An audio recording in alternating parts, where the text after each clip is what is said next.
Hello everyone, আসসালামু আলাইকুম। আমরা তো রাতে ঘুমাই, কিন্তু আমাদের গ্রামের সেনাবাহিনী Mohammad general colonel lieutenant Mohammad Nahid মহাশয়, সে হলো রাতে ডিউটি করে আমাদের পুরো গ্রামকে। সে হলো পর্যবেক্ষণ করে কম্পিউটার সায়েন্স অ্যান্ড টেকনোলজির মাধ্যমে।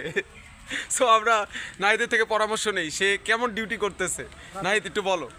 আমি সেই ভালো করি, মানে যে এতদিন যে আমি করছিলাম, মানে ডিউটিটা করছিলাম স্যার, মানে 15 করে দেয়।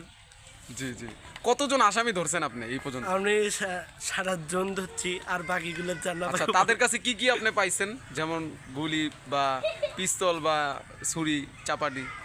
3টা বোমা পাইছি, আর একটা হচ্ছে পিস্তল পাইছি ভাই। ও আচ্ছা আচ্ছা, আরো কিছু পেয়েছেন নাকি? কোনো নারী পাচারকারী এরকম অপহরণকারী এরকম পাইছেন আপনি? হ্যাঁ ছিল, কিন্তু সেরে বেটা একদম ডাঙ্গাই তো জেলে পাঠাইছে। ও আচ্ছা, ঠিক আছে। আমরা সবাই নাহিদের জন্য দোয়া করি, সে যেন আরো সুন্দরভাবে এই ডিউটিটা পর্যবেক্ষণ করতে পারে কম্পিউটার সায়েন্স টেকনোলজির মাধ্যমে। যাই হোক, আমাদের লেফটেন্যান্ট কর্নেল দেখেন, তার হলো লাঠিটা দেখছেন কত বড়, একবারই দিলে মনে করেন অর্ধেক আর জায়গা থাকবো না। ঠিক আছে, আল্লাহ হাফেজ। আজকের ভিডিওটা এই পর্যন্তই।